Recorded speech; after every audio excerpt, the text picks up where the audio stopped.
Bahagian 1. Sukatan kecenderungan memusat. A. Sukatan kecenderungan memusat. Sukatan kecenderungan memusat ialah sukatan yang digunakan untuk memerihalkan sesuatu set data secara berangka. Set data disusun mengikut kaedah tertentu bagi memberi ukuran purata untuk menunjukkan nilai pusat atau nilai tengah. Terdapat 3 jenis sukatan kecenderungan memusat, iaitu mean, median, dan mode. Set data boleh dikategorikan dalam 2 kumpulan. Pertama, data tak terkumpul. 2, data terkumpul. Data tak terkumpul ialah data yang diperolehi dari pelbagai sumber sebagai data asas atau data mentah. Data terkumpul ialah data yang telah melalui satu proses saringan dengan membuat pelbagai kategori mengikut keperluan data itu. Mode, median, dan mean bagi suatu set data tak terkumpul. Mode bagi suatu set data ialah nilai yang paling tinggi kekerapannya. Nyatakan mode bagi setiap set data berikut. 2, 6, 8, 3, 2, 1, 6, 2, 5, 7, 4, 2, 4, 3, 8. 2, 2, 2, 2. Maka mode ialah 2. P, W, D, M, D, K, L, D, B.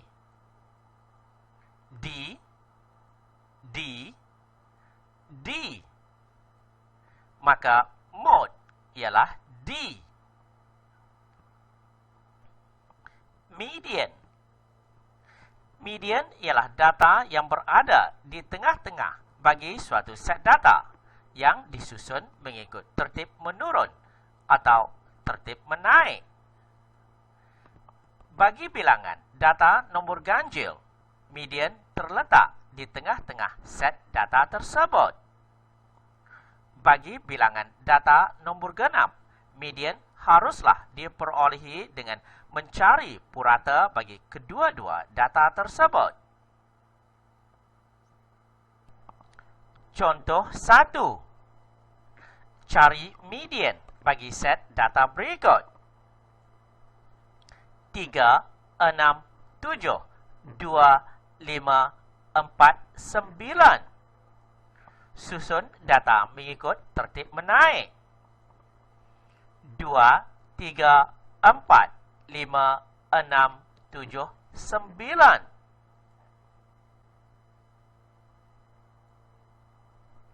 Tandakan data yang berada di tengah-tengah, iaitu 5.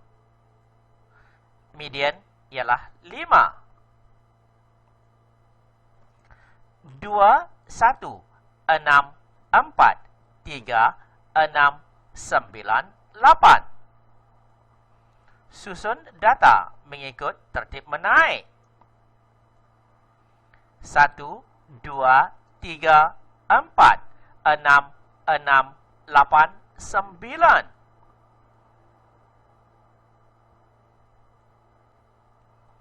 Tandakan data yang berada di tengah-tengah.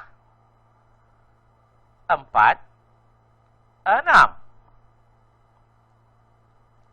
4 tambah 6 bahagi 2 bersamaan 5.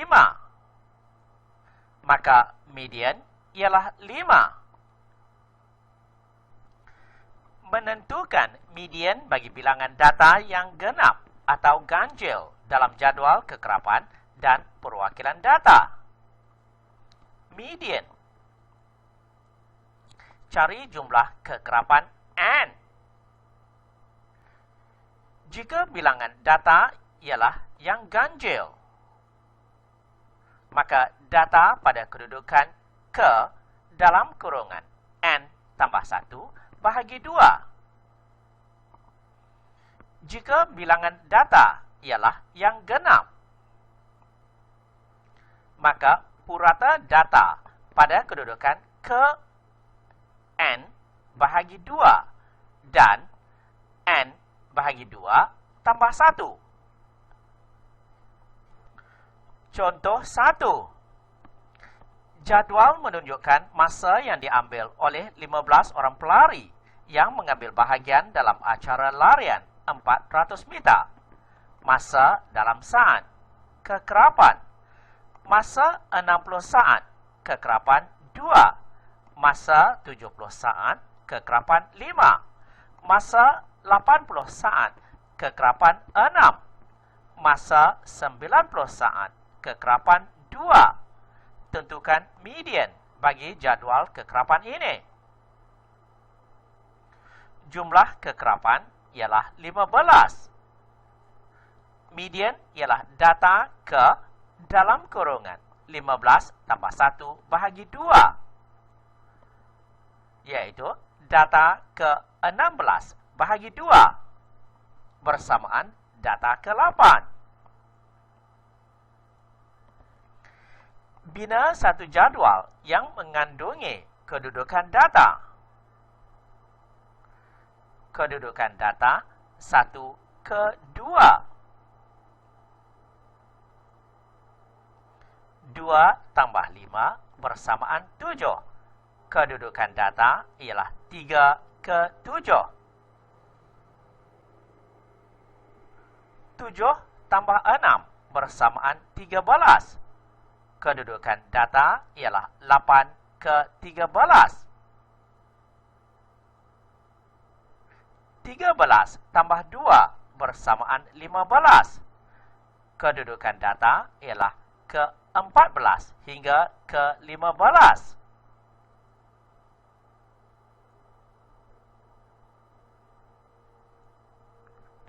Data ke-8 ialah 80, maka median ialah 80. Contoh 2. Jadual menunjukkan skor oleh 26 orang peserta dalam satu kuis di sekolah. Skor kekerapan. Skor 10, kekerapan 5. Skor 20, kekerapan 8. Skor 30, kekerapan 6. Skor 40, kekerapan 7. Tentukan median bagi jadual kekerapan ini. Jumlah kekerapan ialah 26. Median ialah purata data ke dalam kurungan 26 bahagi 2 dan 26 bahagi 2 tambah 1.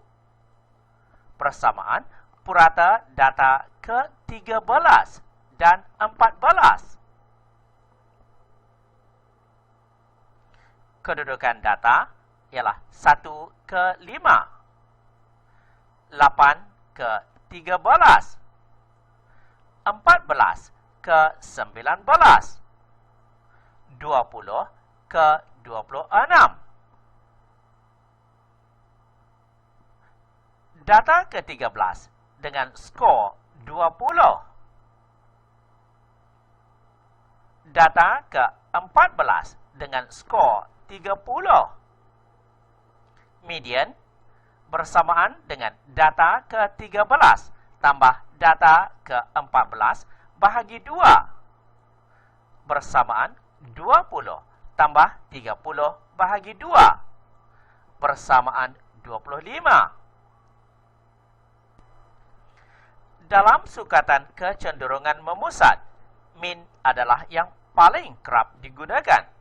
Min juga disebut sebagai nilai purata. Min bagi suatu set data ialah nilai yang diperolehi apabila jumlah nilai data dibahagikan dengan bilangan data. Min persamaan jumlah nilai data bahagi bilangan data.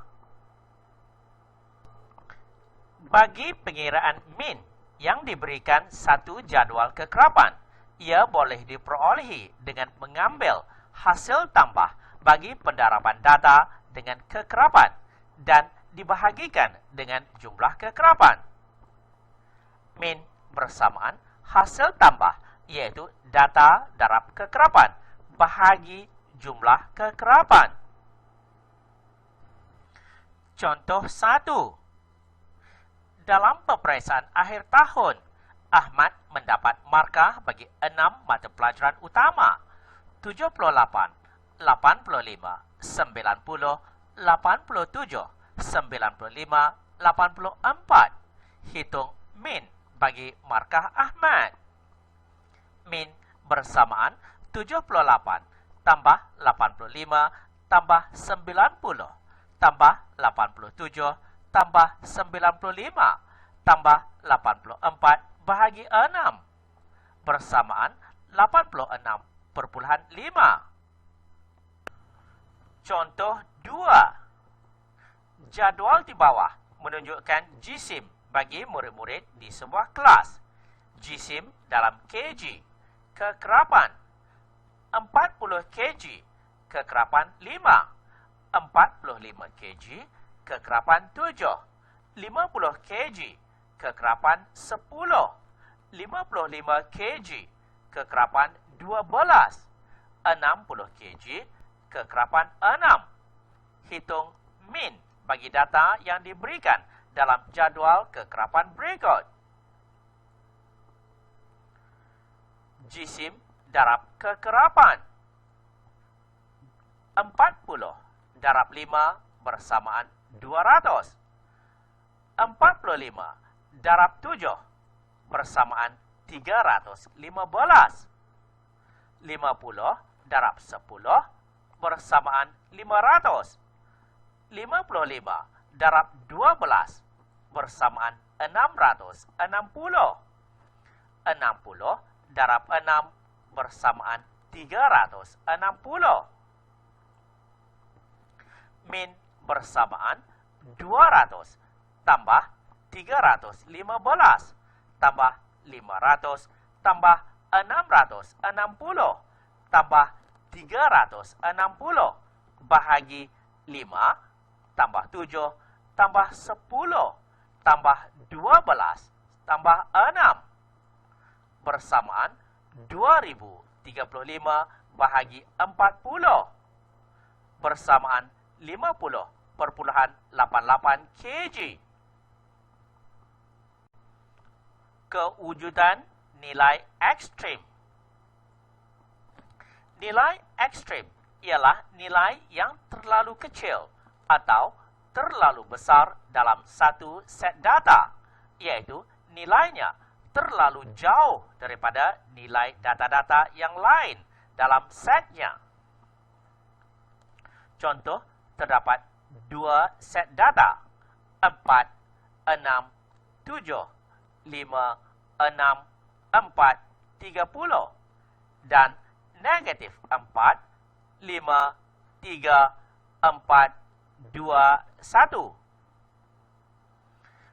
Antara data tersebut, 30 ialah nilai ekstrim kerana nilainya jauh lebih besar daripada data-data yang lain.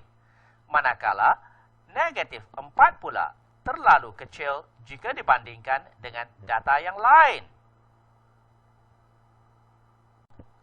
Kesan nilai ekstrim. Satu set data 5, 6, 7, 6, 4, 5. Min ialah 5 tambah 6 tambah 7 tambah 6 tambah 4 tambah 5 bahagi 6 bersamaan 34 bahagi 6 bersamaan 5,7. Jika 7 digantikan dengan 30,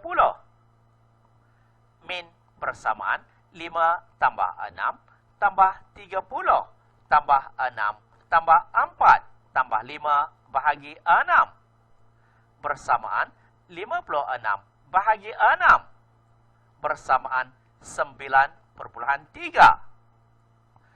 nilai mode dan median tetap sama, tetapi terdapat perubahan yang besar bagi mean. B. Kesan perubahan suatu set data terhadap nilai mode, mean, dan median. Apabila setiap nilai dalam suatu set data itu ditambah atau didarab secara seragam, maka sukatan kecenderungan memusat yang melibatkan mode, median, dan mean turut berlaku perubahan yang seragam. Jika data diubah secara tidak seragam, maka nilai mode, median, dan mean juga akan berubah secara tidak seragam. Contoh 1. 20 tahun yang lalu, harga barang-barang boleh diperolehi dengan harga RM3, RM4, RM6, RM8, RM9. Kini, setelah 20 tahun berlalu, harga barang-barang yang sama telah naik RM3 setiap satu. 1. Hitung mean, median, dan mode bagi set data yang asal 20 tahun yang lalu. RM3, RM4, RM6, RM8, RM9. Mean bersamaan RM3 tambah RM4 tambah RM6 tambah RM8 tambah RM9 bahagi 5. Persamaan RM30 bahagi 5 bersamaan RM6. Median ialah RM6. Mode tiada mode.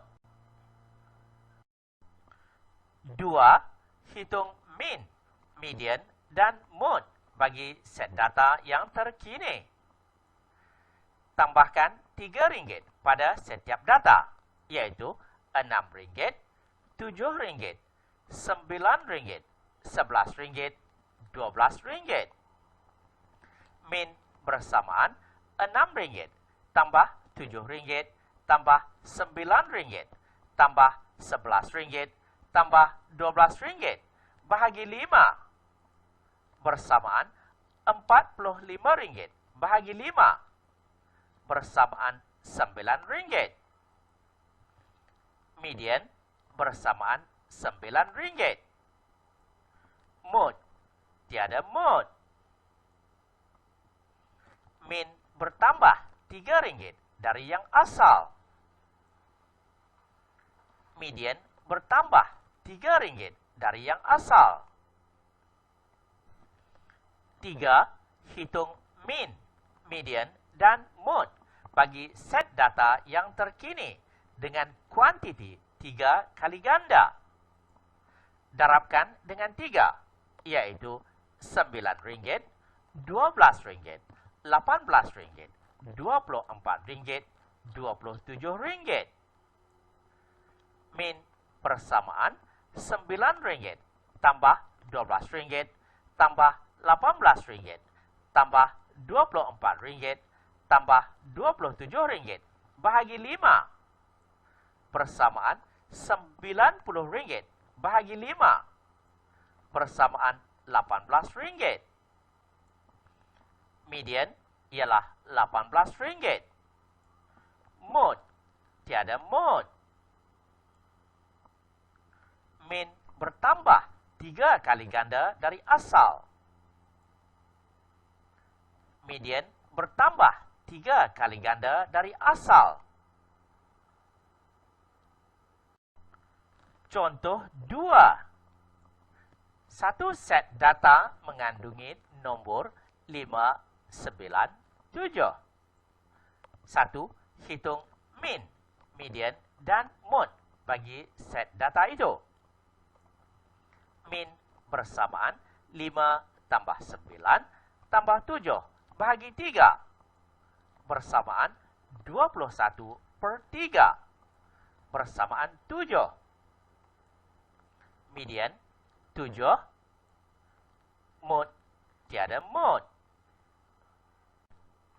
2 tambah 5 dengan 2. Tambahkan 9 dengan 1. Tambahkan 7 dengan 3. Hitung min, median, dan mode. Set data yang baru ialah 7, 10, 10. Min bersamaan 7 tambah 10 tambah 10 bahagi 3 bersamaan 27 bahagi 3 bersamaan 9. Min ialah 10. Mode ialah 10. Apabila data ditambah secara tidak seragam, maka min, median, dan mode juga tidak seragam. C. Mengorganisasikan data bagi jadual kekerapan data terkumpul. Jadual kekerapan bagi data terkumpul. Apabila sesuatu data yang dikumpulkan semakin banyak, kita perlu mengorganisasikan data tersebut dengan kaedah-kaedah tertentu agar ia boleh membantu kita membuat sesuatu rumusan. Data boleh diklasifikasikan mengikut kelas tertentu dengan mempunyai kekerapan data terkumpul dalam satu jadual. Kelas tertentu ini dinamakan selang kelas, ditentukan bilangan dan saiznya berdasarkan keperluan sesuatu data itu. Contoh, data di bawah menunjukkan markah matematik yang diperolehi oleh 40 orang pelajar dalam satu kelas. Bina jadual kekerapan bagi data ini. Langkah pertama ialah mengetahui markah terendah dan tertinggi. Berdasarkan taburan markah itu, kita boleh merangka selang kelas dan berapa bilangan kelas yang diperlukan. Kita dapati 64 ialah markah yang paling rendah. 92 ialah markah yang tertinggi. Tentukan selang kelas. 60 ke 69. 70 ke 79. 80 ke 89. 90 ke 99. Kita menggunakan gundalan untuk mengira kekerapan bagi markah. Markah bagi 60 ke 69. 1, 2, 3, 4, 5, 6, 7, 8, 9, 10, 11, 12. Kekerapan 12. Markah dari 70 ke 79. 1, 2, 3, 4, 5, 6, 7, 8, 9, 10, 11, 12, 13, 14, 15. Kekerapan 15. Markah dari 80 ke 89. 1, 2, 3, 4, 5, 6, 7, 8, 9, 10, 11. Kekerapan 11. Markah dari 90 ke 99. 1, 2. Kekerapan 2. D. Kelas mode dan min bagi suatu set data terkumpul. Menentukan kelas mode bagi suatu data. Daripada jadual taburan kekerapan ini, kita boleh mendapat rumusan seperti berikut. 1. Kekerapan tertinggi ialah 15. Dan kelasnya ialah 70 ke 79. 2. Maka kelas 70 ke 79 dikenali sebagai kelas mode. Menentukan min bagi set data terkumpul. Untuk mendapatkan min bagi suatu set data terkumpul, titik tengah bagi setiap selang kelas perlu ditentukan terlebih dahulu. Ini ialah selang kelas. 60 ialah had bawah. 69 ialah had atas. Titik tengah bersamaan dengan had bawah tambah had atas bahagi 2. Min bersamaan hasil tambah, iaitu kekerapan darab titik tengah bahagi jumlah kekerapan. Contoh, jadual kekerapan di bawah menunjukkan skor dalam satu kuis. Hitung min bagi data itu. Titik tengah ditandakan dengan X. Kekerapan dengan F. Kekerapan darab titik tengah, iaitu Fx. Titik tengah sifar tambah 4 bahagi 2 bersamaan 2. 5 tambah 9 bahagi 2 bersamaan 7. 10 tambah 14 bahagi 2 bersamaan 12. 15 tambah 19 bahagi 2 bersamaan 17. Kekerapan 4, 8, 12, 6. Jumlah. Tanda ini disebut sebagai sigma, bermakna jumlah. Jumlah kekerapan ialah 30. Kekerapan darab titik tengah.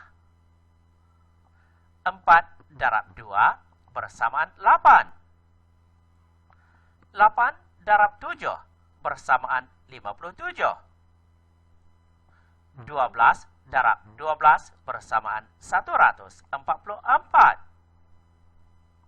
6 darab 17 bersamaan 102. Jumlah kekerapan darab titik tengah ialah 310. Min bersamaan jumlah kekerapan titik tengah bahagi jumlah kekerapan. Bersamaan 310 bahagi 30. Bersamaan 10,3. I. Pemilihan sukatan kecenderungan memusat yang paling sesuai. Pemilihan sukatan kecenderungan memusat yang sesuai membolehkan kita menterjemahkan sesuatu data dengan tepat. Min, teknik yang diketahui secara meluas oleh orang ramai. Ia dapat dikira secara tepat kerana mewakili data secara menyeluruh. Median, sesuai digunakan apabila terdapat nilai ekstrim, kerana nilai ekstrim tidak mempengaruhi median. Mode dapat memberi maklumat tentang perkara yang kerap berlaku dan selalunya ialah data kategori. Contoh 1. Apakah jenis sukatan kecenderungan memusat yang sesuai digunakan untuk memberikan pentafsiran yang tepat? Piktograf di bawah menunjukkan jualan novel dalam satu pameran buku. Satu buah buku mewakili 100 buah novel. Langit cinta, ombak biru, kau milikku, sayang adik. Jenis sukatan kecenderungan memusat yang sesuai ialah mode, kerana data ini ialah data kategori yang menunjukkan kegemaran terhadap suatu benda. Contoh 2. Carta palang di bawah menunjukkan pengeluaran semikonduktor bagi sebuah kilang untuk pengeluaran dari bulan Januari hingga Julai.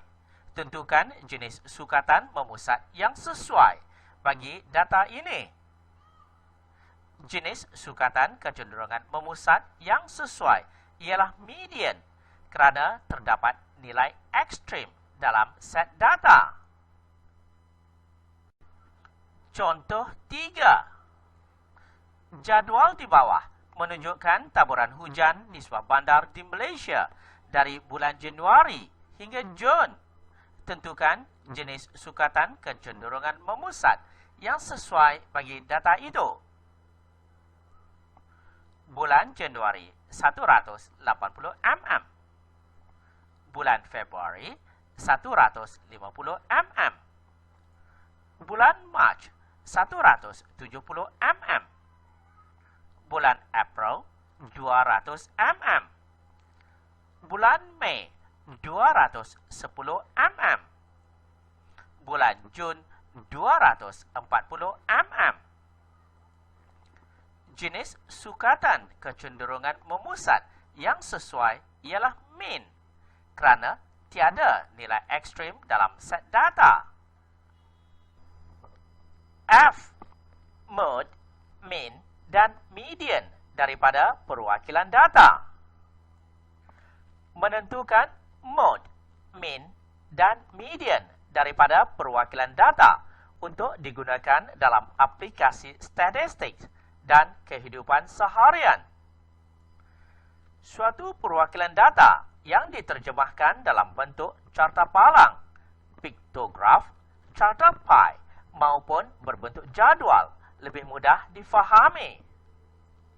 Walaupun mode, mean dan median adalah memperkatakan tentang penengah bagi suatu data, tetapi pemilihan kaedah yang tepat akan memberikan gambaran yang sebenarnya.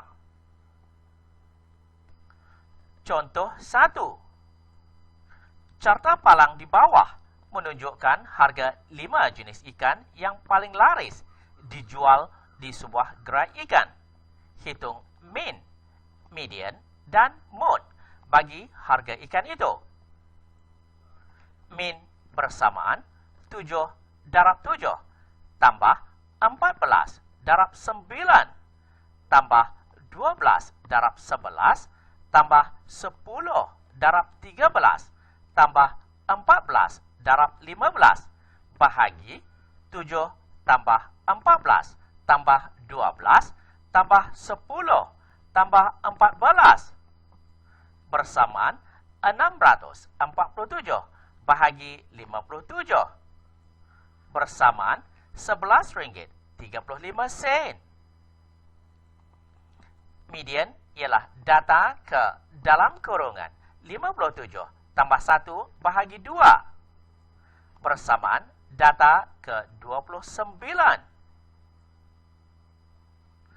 Kita dapati data ke 29 ialah harga RM11.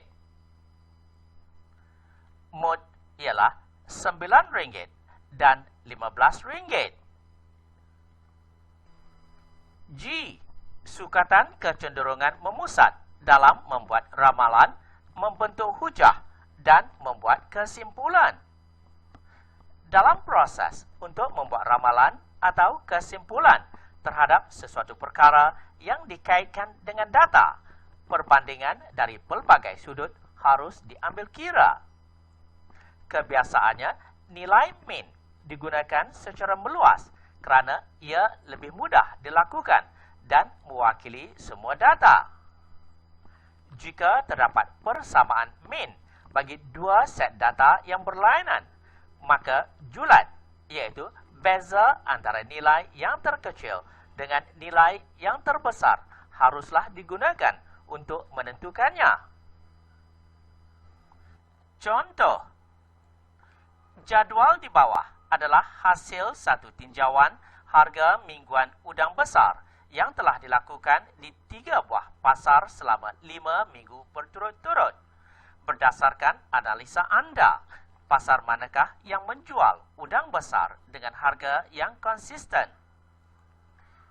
Min bagi pasar A ialah 14 tambah 16 tambah 13 tambah 15 tambah 16 bahagi 5 bersamaan RM14.80. Min bagi pasar B ialah 16 tambah 15 tambah 14 tambah 15 tambah 17 bahagi 5 bersamaan RM15.40.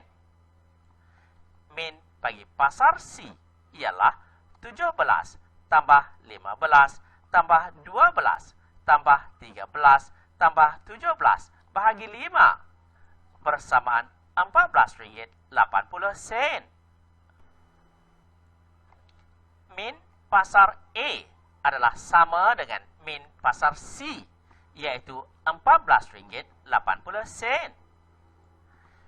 Julat pasar A ialah RM16 tolak RM13 bersamaan RM3. Julat pasar C ialah RM17 tolak RM12 bersamaan RM5. Julat pasar A lebih kecil berbanding pasar C, maka pasar A menjual udang besar dengan harga yang konsisten.